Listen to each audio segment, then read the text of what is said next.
जय श्री कृष्ण। आज हम एक अत्यंत सुंदर और दिव्य अध्याय की शुरुआत कर रहे हैं।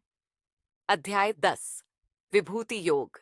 इस अध्याय में प्रभु अद्भुत ज्ञान अर्जुन के माध्यम से हमें देने वाले हैं। लेकिन इस ज्ञान को वही सही से समझ पाएगा जो हमारे प्रभु से बहुत प्यार करता होगा और जो हृदय से यह स्वीकार करेगा कि यह सब केवल उसके हित के लिए ही प्रभु प्रेमवश होकर कह रहे हैं। यही पात्रता प्रभु पहले श्लोक में स्पष्ट करते हैं। अब मैं तुमको जो प्रेम युक्त ज्ञान सुनाने वाला हूं, ये वो परम वचन है जो मैं दोबारा बतलाने वाला हूं। तुम्हें कहता हूं क्योंकि तुमने अर्जुन मुझसे प्रीत लगाई है। तुम्हारा हित हो जाए, मेरे मन में भी ये अभिलाषा छाई है। श्लोक 2 से 6 में प्रभु अपनी विलक्षणता का परिचय देना शुरू करते हैं। सब देवता और महर्षियों का उद्गम अर्जुन मुझ में है, इसलिए मुझे जानने वाला कोई नहीं इस जग में है। जो कुछ भी इस जग में है वो मुझसे ही आता है, अतः किसी साधन से मुझको नहीं जाना जाता है। साधक को चाहिए कि विनम्र और दीन हो जाए, अपने सब साधनों के अहंकार से क्षीण हो जाए। जो मुझे अजन्मा और अनादि मान लेता है, मुझे संपूर्ण लोकों का महेश्वर जान लेता है। बस उसी ने समझो अपनी मूढ़ता मिटाई है। अपने सभी पापों से अर्जुन मुक्ति पाई है। केवल जीव और पदार्थ ही नहीं मुझसे आए हैं, जीवों ने कई प्रकार के भाव भी मुझसे पाए हैं। मैं ही पार्थ जीव की आंतरिक क्षमताएं करता उन्हें प्रदान हूं। मैं ही ज्ञान, बुद्धि, भ्रांतियों से मुक्ति और सत्य की पहचान हूं। मैं ही क्षमा, संतोष, अहिंसा जैसे मानसिक गुण लाता हूं। मैं ही मन, इंद्रियों का संयम और समता सिखलाता हूं।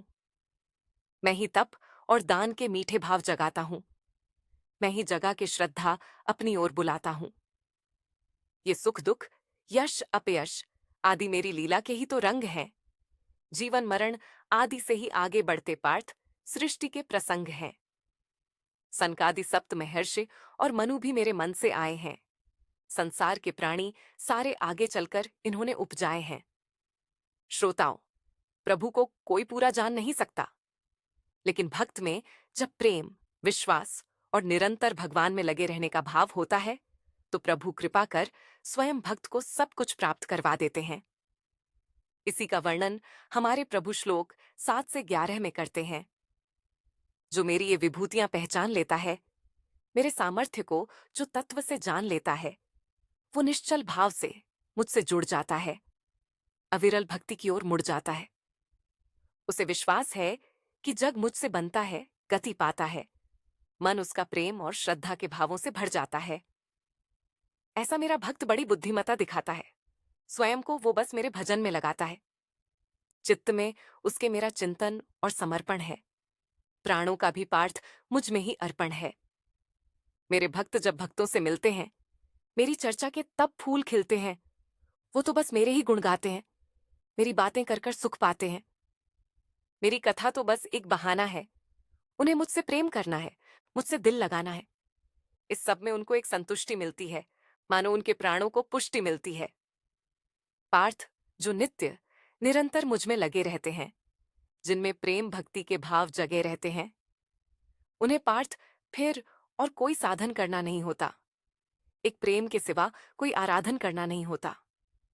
मैं स्वयं उनको बुद्धि योग कराता हूं और खुद ही खुद से उन्हें मिलाता हूं।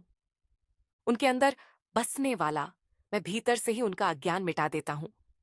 उनके प्रेम के वश हो मैं उनके अंदर ज्ञान का उजाला फैला देता हूं। श्रोताओं, इस प्रकार अर्जुन ने पहले भगवान का प्रभाव सुना, उसके बाद प्रभु का प्रेम और करुणा से भरा स्वभाव सुना। इस स्वभाव को सुन अर्जुन भाव विभोर हो गए और भगवान की स्तुति करने लगे। श्लोक 12 से 18 तक अर्जुन प्रभु की स्तुति करते हैं। आप ही परब्रह्म, आप ही परम धाम हैं, आप ही सबसे पवित्र, आप ही महान हैं। वेद भी आपको शाश्वत दिव्य आदिदेव बताते हैं। नारद, व्यास आदि ऋषि भी यही महिमा गाते हैं। और अब आपने स्वयं भी समझाया है, करुणा कर ये रस मुझ पर बरसाया है। मैंने हृदय से इसे सत्य स्वीकार किया है। आपने मुझ पर बड़ा उपकार किया है। प्रभु आपको कोई नहीं जान सकता है, देव दानव कोई नहीं पहचान सकता है। भूत भावन आपने ही सबको बनाया है। जगतपति बन पालन का फर्ज निभाया है। सब जीवों के बस आप ही एक भगवान हो। सब देवों के देव आप ही सबसे महान हो। प्रभु, आप ही बस अपने को जानते हो, अपनी विभूति और योग पहचानते हो। सो आप ही केवल अपनी सब विभूतियां बता सकते हो। केशव, केवल आप ही संपूर्णता से मुझे सुना सकते हो। आपके निरंतर चिंतन से आपको जानने की विधि मुझे सिखला दो। किन किन भावों में आपका चिंतन हो सकता है केशव, ये बतला दो। प्रभु, आपके मधुर वचन मुझे भाते हैं। मुझ में एक मीठा अमृत घोल जाते हैं। मैं जितना सुनता हूं उतनी प्यास बढ़ती जाती है, और भी सुनने की जैसे मेरी आस जगती जाती है। प्रभु, आप मुझे अपनी सब विभूतियां सुना दो। केशव, कृपा कर मुझे सब विस्तार से बता दो। श्रोताओ, हमारे प्रभु ने कहा था कि जो निरंतर प्रीतिपूर्वक मेरा भजन चिंतन करता है, उसे बुद्धि योग में देता हूं और अपनी प्राप्ति करवाता हूं। इसीलिए अर्जुन चाहते हैं कि प्रभु उन्हें और भी विभूतियां बताएं, जिनके माध्यम से वे प्रभु का चिंतन करें। इसीलिए उन्होंने प्रभु से अपनी सब विभूतियां कहने की प्रार्थना करी। श्लोक 19 से 39 तक हमारे प्रभु इसका उत्तर देते हैं। मैं अपनी कुछ विभूतियां बताता हूं, लेकिन थोड़े संक्षेप में सुनाता हूं, क्योंकि विभूतियों का मेरी न कोई अंत है। प्यारे, पूरा कैसे बताएं जब ये अनंत है। अर्जुन, सबका आदि मध्य अंत मैं हूं। सबके भीतर आत्मा रूपी अंश मैं हूं। सब देवताओं में मुझे विष्णु पहचानो। प्रकाशवाणों में सूर्य तुम मुझे जानो। मरुदगणों में मारीची मानो। नक्षत्रों में चंद्रमा तुम जानो। वेदों की वो ऋचाएं जो गाई जाती हैं, सामवेद में लयबद्ध कर सुनाई जाती हैं। देवताओं में इंद्र मुझे जानो। इंद्रियों में मन पहचानो। प्राणियों की चेतना मुझसे आती है। पार्थ, जो सबको जीवंत बनाती है। रुद्रों में शंकर मेरा ही स्वरूप कहलाते हैं। यक्ष राक्षसों में कुबेर शक्ति मुझसे पाते हैं। अग्नि ने मुझसे पवित्र करने की क्षमता पाई है। सुमेरु पर्वत में भी मानो मेरी भव्यता समाई है। पुरोहितों में बृहस्पति मुझे मानो।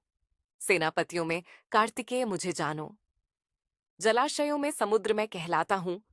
जग को संयम का पाठ में पढ़ाता हूं। ऋषियों में मैं भृगु हो जाता हूं। अक्षरों में मैं ओंकार कहलाता हूं। सभी यज्ञों में जप यज्ञ तो मेरा स्वरूप है। अचल रहने वालों में हिमालय मेरा रूप है। वृक्षों में पीपल बन आता हूं। देव ऋषियों में नारद कहलाता हूं।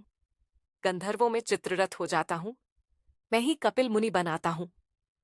घोड़ों में उच्चैश्रवा, हाथियों में ऐरावत मानो। मनुष्यों में राजा को तुम मेरी ही विभूति जानो। हथियारों में वज्र मुझे जान लो। गायों में कामधेनु पहचान लो। संतान उत्पत्ति के कारकों में कंदर्प हूं। सभी सर्पों में वासुकी नामक सर्प हूं। नागों में शेष नाग कहलाता हूं। जलचरों में मैं वरुण हो जाता हूं। पितरों में अर्यमा नाम का पितर मुझे जान लो। नियम निभाने वालों में यमराज मुझे मान लो। राक्षसों में भक्त प्रहलाद तुम्हें मेरा दर्शन कराएंगे। गणना करने वालों में काल मेरी याद दिलाएंगे। पशुओं में सिंह मुझे तुम जानो। पक्षियों में गरुड़ मुझे पहचानो। वायु हूं मैं पवित्र करने वालों में। राम हूं मैं शस्त्र धरने वालों में। जल के जंतुओं में मुझे मगर जानो। नदियों में मुझे गंगा तुम पहचानो। मैं ही छिपा सृष्टियों के आदि मध्य अंत में। ब्रह्म विद्या मुझे मान लो, विद्याओं अनंत में। मैं वो वाद हूं जो बिना पक्षपात किया जाता है, जिससे परम सत्य का निर्णय लिया जाता है। हर व्यंजन में जो आकार की ध्वनि आती है, वो भी तो अर्जुन देखो मेरी याद दिलाती है। समासों में द्वंद्व समास हूं जो संतुलन लाता है। वही दिन रात सुख दुख आदि शब्द बनाता है। मैं ही तो अर्जुन अक्षयकाल महान हूं। मैं ही सब और मुख वाला भगवान हूं। मैं ही सबको पैदा करता हूं। मैं ही सबका पेट भरता हूं। मैं ही सब हरने वाली मृत्यु बनाता हूं। मैं ही दोबारा सबको उत्पन्न कराता हूं। स्त्रियों के श्रेष्ठ गुण जो अर्जुन उनकी पहचान है। श्री वाग स्मृति मेधा धृति क्षमा आदि जो महान है। अर्जुन, ये सब गुण मुझसे ही तो आते हैं।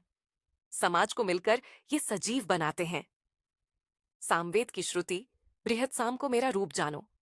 छंदों में गायत्री को तुम मेरा स्वरूप पहचानो। महीनों में मुझे मार्गशीर्ष जानो। ऋतुओं में मुझे वसंत तुम मानो।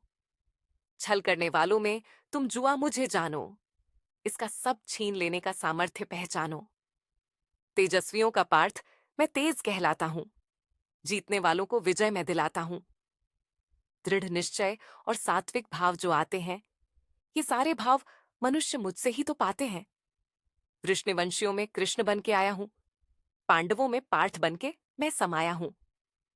मुनियों में वेद व्यास मुझे तुम पहचानो। सिद्धांत समझने में शुक्राचार्य मुझे जानो। दमन करने के लिए मैं दंड बन जाता हूं। जीत दिलाने को मैं रणनीति बनाता हूं। मौन बनकर मैं ही रहस्य छुपाता हूं। ज्ञान बन के मैं ही तो बोध कराता हूं। सच तो ये है, सबके अस्तित्व का आधार मैं हूं। तुम ये समझ लो, सबके भीतर साकार मैं हूं। श्रोताओं, इस प्रकार हमारे प्रभु ने अर्जुन को अपनी कुछ विभूतियां बताईं। इसके बाद इस अध्याय के अंतिम भाग में श्लोक 40 से 42 में हमारे प्रभु बहुत ही सुंदर ढंग से इस विषय को समेटते हैं। मेरी दिव्यता तो अर्जुन प्यारे अनंत है।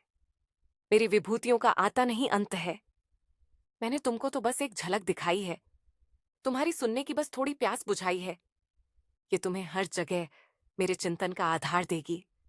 सृष्टि को देखने की तुम्हारी दृष्टि सुधार देगी। संसार में पार्थ जहां भी कोई विलक्षणता तुम्हें दिखाई देती है, ऐश्वर्य, शोभा, बल आदि, सब में सुनो मेरी धुन सुनाई देती है। जब अपने भीतर ये नजरिया पार्थ तुम अपना लोगे, हर व्यक्ति, वस्तु, घटना में मेरी झलक तुम पा लोगे। फिर इतनी सारी बातों की जरूरत कहाँ रह जाएगी, जब मेरे नित्य चिंतन की ये कला तुम्हें आ जाएगी। असल में मेरा एक छोटा सा अंश पूरे जगत में व्याप्त है।